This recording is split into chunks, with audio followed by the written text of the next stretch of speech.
안녕하십니까? 스스로 경험하고 창의적인 놀이와 교육의 중심지인 울산 와덴와이와 빌트스쿨입니다. 오늘은요 2019학년도 저희 와덴와이와 빌트 교사들이 1년간 긍정의 훈육법에 대해 공부를 했었는데요. 2020학년도에는 사례 중심으로 해서 한 편씩 부모님들께 영상을 통해 소개해 드릴까 합니다. 저희 와덴와이와 빌트 교사들이 공부한 책은요, 아들러의 긍정 훈육법입니다. 이 책은요, 알프레드 아들러의 개인 심리학을 바탕으로 해서 제인 넬슨 박사가 저술한 책입니다. 먼저 알프레드 아들러는 누구일까요? 오스트리아의 정신의학자이며 개인 심리학의 창시자로 자기중심적인 우월의 논리를 넘어 공동체감을 중시하며 개인을 통합적인 존재로 인식하고 개인의 독자성을 중시했습니다. 문제아동은 없으며 다만 낙담한 아이만 있을 뿐이다 라고 말했는데요. 무지한 부모가 대물림으로 똑같은 낙담한 환경을 만드는 것을 벗어나기 위해 가족을 위해 교육 심리체계를 구축하기도 했습니다. 오늘날 자녀 양육, 학교 상담, 가족 치료, 인간관계 개선, 부모 교육 등에서 아들러의 개인 심리학 이론이 크게 영향을 미치고 있습니다. 아들러의 긍정 훈육법은 누가 지었을까요? 아들러 학파의 일원으로 7명의 자녀를 기른 어머니이자 교육 심리학자인 제인 넬슨 박사님이 지었어요. 이분은 10년간 초등학교에서 상담교사로 일을 했고 손주를 22명이나 길러냈어요. 그래서 이 책은 학교와 가정에서 실제 경험과 사례를 바탕으로 해서 아이들이 바른 인성을 가질 수 있도록 도와주었고 건강한 자존감을 형성할 수 있도록 돕고자 저술한 육아서입니다. 오늘 소개해드릴 사례는요, 부모라면 누구나 자녀를 상처 주지 않고 체벌하지 않고 효과적인 방법으로 훈육하고 싶어 하실 겁니다. 제가 와덴아이를 운영하면서 긍정의 훈육법으로 지도를 한 결과 와덴아이 아이들은 굉장히 긍정적인 모습으로 많이 변했고요. 교사와 아이의 관계에서도 갈등이 사라졌고 신뢰와 존중하는 관계로 변화되었습니다. 이에 부모님들도 긍정적인 훈육법을 통해 아이를 긍정적으로 지도한다면 좋은 부모가 되실 거라 생각합니다. 오늘 소개해드릴 사례는요, 만 3세 반에서 가장 많은 상담 요청이 있는 저희 아이가 미운 짓을 너무 많이 해요. 저희 아이가 말을 너무 안 들어요. 미운 3살을 주제로 긍정적인 훈육법에 대해서 알아보도록 하겠습니다.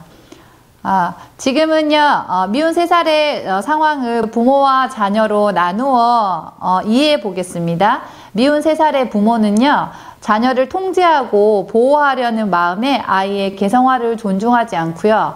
늘 안 된다, 하지 마 라고 말하고 무조건 타임아웃을 시키거나 아이의 행동을 무시하면 시간이 지나면 지날수록 부모님은 짜증과 분노가 늘어날 것입니다. 그리고 미운 3살의 아이는요, 말 대꾸를 많이 하고 반항이 늘 것이며 자아가 생겨 고집불통이 되어가고 있어요. 이 시기의 아이는 다채로운 감정을 경험하며 부정을 통해 세상을 부딪혀 튕겨나오는 자기 주장을 가지고 자기 역량을 발전해 갑니다. 내가 왕이잖아 라는 확인을 받고 싶어 하며 끊임없이 때를 부리지만 이에 여유를 가지고 부모가 긍정적으로 훈육을 해 주신다면 아이의 개성화 교육을 시킬 가장 좋은 적기라고 생각합니다. 에릭슨의 발달 심리학 단계에서도 미운 3살은 수치심 대 자신감이 형성되는 시기입니다. 예를 들어 어떤 아이가 어떤 행동을 했을 때 부모가 이에 대해 칭찬하고 격려한다며 자신감이 길러질 것이며 반대로 지적하고 교정하기만 한다면 자기의심과 수치심만 늘어날 것입니다. 지금부터는요, 생활 속에서 어떻게 지도를 했을 때 긍정적으로 아이를 훈육할 수 있는지에 대한 방법을 알아보도록 하겠습니다. 첫 번째는요, 아이가 미운 행동을 할 것 같으면 무시하는 것도 하나의 방법입니다. 그렇지만 중요한 요구사항이 있을 때는 부모님들이 말없이 필요한 행동에 대해서 도와주시면 됩니다. 예를 들면 물건을 살짝 옮겨주거나 주의를 돌려주는 것도 하나의 방법이고요. 아이는 자기 실수에서 책임감을 배우기도 하거든요. 두 번째는요, 모든 일에 부정적인 대답이 싫어요, 안 해 라고만 한다면 부모님은 아이에게 너무 많은 것을 요구하지 않았는지, 그리고 질문을 yes나 no로만 대답할 수 있는 질문을 자주 하진 않았는지 부모님이 한번 되돌아보시는 것도 좋은 방법입니다. 그리고 아이에게 의사결정을 할 수 있는 선택권을 주어서 예를 들면 길을 건널 땐 엄마 손을 잡아 라고 하기보다는 길을 건널 땐 엄마의 왼손을 잡을까 오른손을 잡을까 라고 질문을 해 주신다면 아이는 의사결정을 본인 스스로 할 수 있는 부분에 대해서 존중받는다고 생각을 할 것 같아요. 이렇게 된다면 아이들은 책임감과 협동심을 길러낼 수 있을 거예요. 세 번째는요, 3살 정도면 사회 질서를 어느 정도 이해할 나이라서 부모님이 허용 범위를 정해서 미리 아이가 해야 할 일과를 안내해 주는 것도 좋을 것 같습니다. 예를 들면 지금은 목욕할 시간이야. 지금은 유치원에 갈 시간이야. 그리고 장난감을 가지러 갈 시간이라고 시계가 말해주고 있네. 그리고 식사 시간에도 음식을 가지고 장난을 치는 건 식사를 더 이상 하지 않겠다는 뜻이야 라고 생활 속에서 아이가 해야 할 행동에 대해 친절한 안내가 있다면 불필요한 감정 싸움이 일어나지 않을 것 같아요. 어른들도 예를 들어 영화를 보러 가시기 전에 사전에 미리 보기라든지 가이드 리딩을 먼저 하고 영화를 선택했을 때 아마 영화를 보고 나서 그거에 대한 만족도가 훨씬 크듯이 아이에게도 어떤 행동을 하기 전에 미리 사전에 친절한 안내가 있다면 이런 어떤 갈등 상황들이 훨씬 더 줄어들 것이라고 생각합니다. 네 번째는요, 아이가 할 수 없는 일에 대해서 이야기를 하기보다는 대신 할 수 있는 일에 초점을 맞춰 주시면 더 좋을 것 같아요. 대부분 부정적인 표현인 강아지 때리지 마라, 음식 가지고 장난하는 거 아니야, 휴지 아무데나 버리지 마, 떠들지 마라 등등 부정적인 표현으로 아이를 지적하거나 훈육을 하는 대신 강아지는 안아주고 보호해주는 동물이야, 다정하게 대해주면 좋겠어, 음식은 맛있게 먹는 거죠, 그리고 휴지는 휴지통에 버리는 거야 라고 긍정적인 표현을 한다면 장기적으로 아이들은 행동 수정이 잘 되리라 생각합니다. 다섯 번째는요, 아이들은 무엇이든지 도와주고 싶어 해요. 특히 3살 아이들은요, 심부름하기를 가장 좋아해요. 아이들한테도 뛰지 못하게 소리를 지르는 대신 엄마가 안전을 위해서 곁에서 함께 걸어주면 좋겠어 라고 부탁해 보시고요.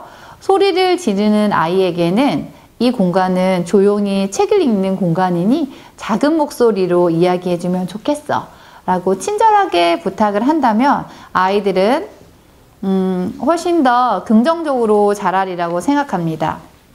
그리고 6번째는요, 아이는 우리가 생각하는 이상으로 이해력이 좋다고 생각해요.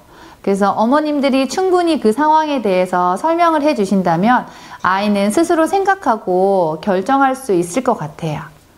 아이들은 엄마가 전화하실 때 이렇게 말하기도 해요. 엄마가 전화하실 때 제가 조용하게 기다려야 하죠?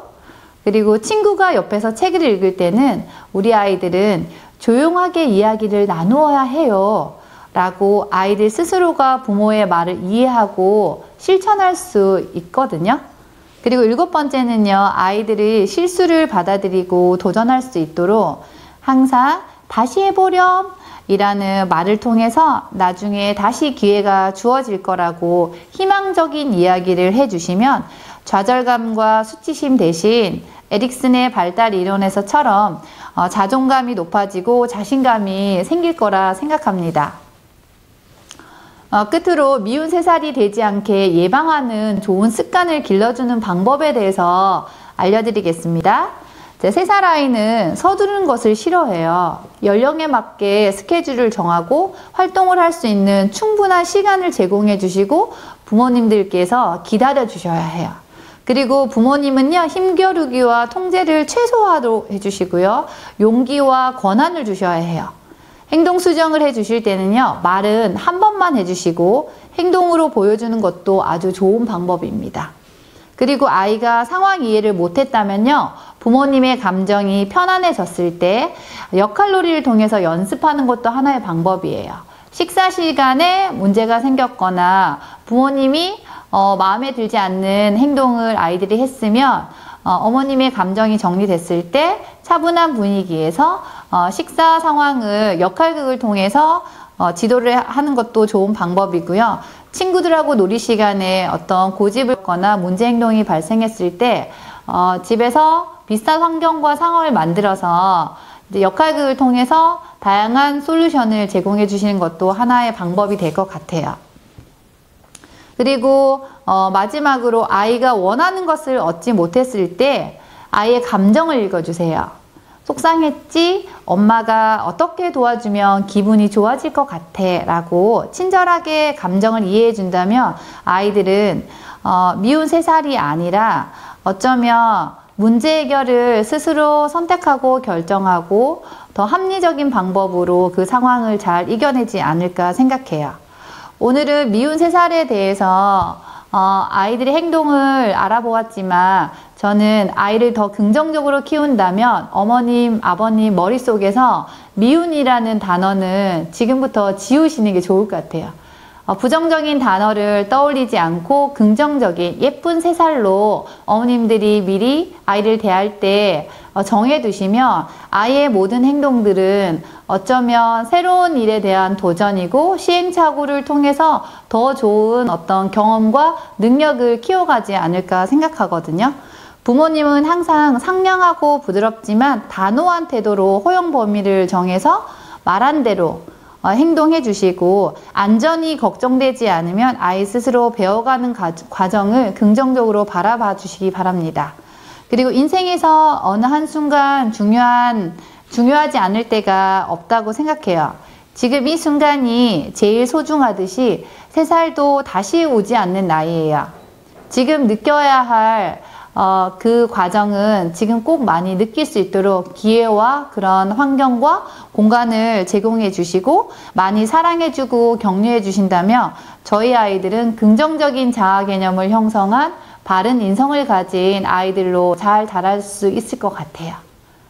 오늘은 미운 3살에 대해서 얘기했지만 끝으로 미운이라는 단어는 지금 이 순간부터 지워주시고 우리 아이는 건강하고 도전하는 아름다운 3살 아이로 기억해 주시기 바랍니다. 감사합니다.